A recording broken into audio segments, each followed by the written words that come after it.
나는 왜 수필을 쓰는가 임춘희. 오늘도 한 줄의 글을 쓴다. 언제부턴가 난 약을 먹게 되었다. 여느 때와 마찬가지로 약 한 봉지를 뜯었다.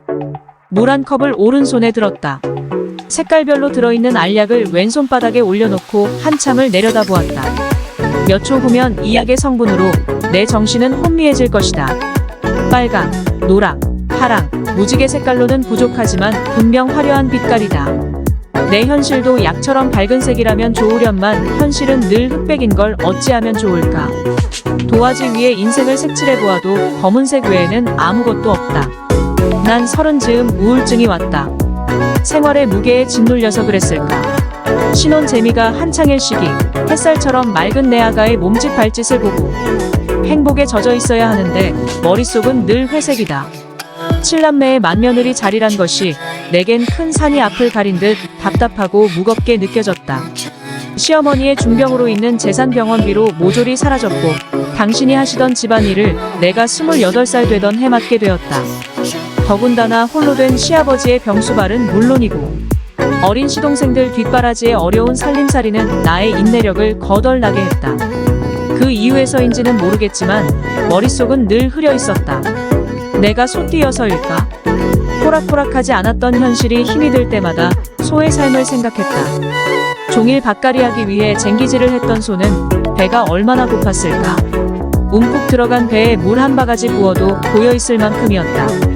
꺼진 배를 생각할 겨를도 없이 집으로 돌아올 땐 주인을 수레에 태워오지 않는가. 힘든 삶을 내색 한번 못하고 주인이 시키는 대로 자신의 본분에 묵묵히 임하는 우직한 동물이다. 나도 힘든 일을 겪을 때마다 소처럼 살아가야 한다고 스스로 어르고 달랬지만 뜻대로 되지 않았다. 웃음기 없는 얼굴, 집안이 어질러 있을 때마다 입에서는 날카로운 말들이 쏟아져 나왔다. 퇴근해오는 남편을 맞이하는 태도는 소크라테스의 악처보다 더했을 것이다. 그뿐이랴. 꿈 많은 소녀 시절, 내 꿈은 어디엔가 숨기고 동생들 학비 때문에 직장 생활을 해야 한다는 현실을 받아들이지 못하고 늘 우울했다. 동생이 입은 하얀 카라가 달린 교복은 신데렐라가 입고 있는 드레스처럼 아름다웠고 한편으론 부러웠다. 빨간 영어 사전은 유리관 안에 든 다이아몬드 같았다. 특히 야간 근무 들어갈 때는 집집마다 바람 따라 풍겨나오는 된장찌개 냄새가 나를 더욱 슬프게 만들었다. 온 가족이 두레반에 옹기종기 둘러앉아 맛있게 먹을 저녁 풍경, 남들이 누릴 수 있는 평범한 환경이었음에도 불구하고 나에겐 그 평범함을 누린다는 건 너무 멀고도 어려운 일이기 때문이었다. 결혼하면 2번 다시 직장 생활은 하지 않을 것이라고 다짐을 했다. 하지만 결혼 생활은 나를 편안하게 두지 않았다. 40이 다 되어갈 무렵 내 의지와 상관없이 하나의 줄이 두 가닥으로 갈라졌다. 비록 갈라졌지만 굵고 튼튼한 줄이 되길 간절히 원했다. 하지만 바람이 불면 금방이라도 날려버릴 것 같은 허술하고 약한 줄이 내 앞에 놓여 있었다. 바람이 없는 날에도 무언가 알 수 없는 것들이 나를 마구 흔들어 버렸다. 나의 분신인 아이들과 이별해야 한다는 것에 정신적 지주를 잃어버린 것 같았다. 경제적 능력이 없다는 이유로 하루도 떨어져 살아본 적이 없는 아이들과 헤어져야 한다니. 그것은 심장을 칼로 도려내는 아픔보다 더욱 아프게 느껴졌다. 성공하면 꼭 함께 살 것이라며 아이들과 새끼손가락 걸었다. 어느 어미가 자식을 떼어놓고 온전한 생각을 가지고 살아갈 수 있겠는가. 기온이 조금만 내려가도 아이들 걱정에 안절부절 못했다. 밤이 되면 더욱 아이들 생각에 잠을 이룰 수 없었다. 베갯니들 적시는 내 눈물은 장마철 내리는 굳은 비처럼 뚝뚝 떨어졌다. 한순간에 7남매 맏며느리, 그리고 아내와 2아이의 엄마란 자리를 잃고 방황과 좌절 속에서 힘든 날을 보냈다. 자이든 타이든 거부할 수 없는 현실이었다. 들판에 홀로 선 허수아비의 옷자락처럼 바람 부는 대로 내 마음은 펄펄 날렸다. 거부할 수 없는 현실 속에서 내가 설 자리가 없다는 것에 더욱 슬픔의 나락으로 떨어졌다. 뒤죽박죽된 삶은 끝이 보이지 않았다. 어느 날 사랑하는 아이들과 한 곳에서 지내게 되었다.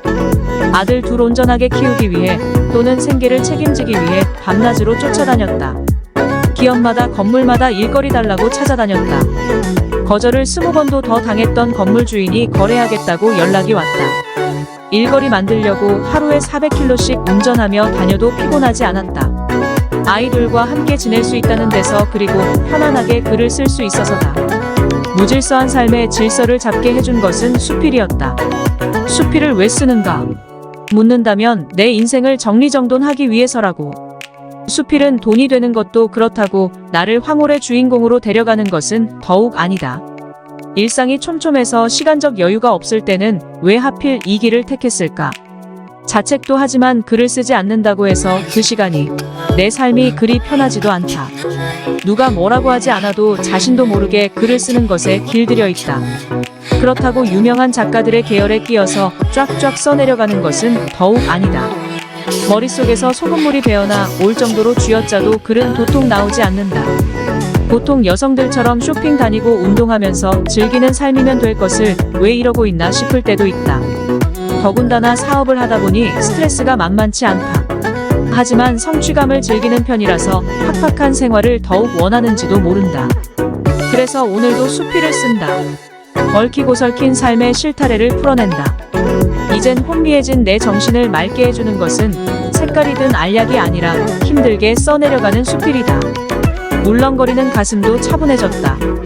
우울의 늪 속에서도 빠져나왔다. 늘 잿빛이던 마음속의 하늘은 청색으로 변했고 약봉지는 벽장 안으로 들어갔다.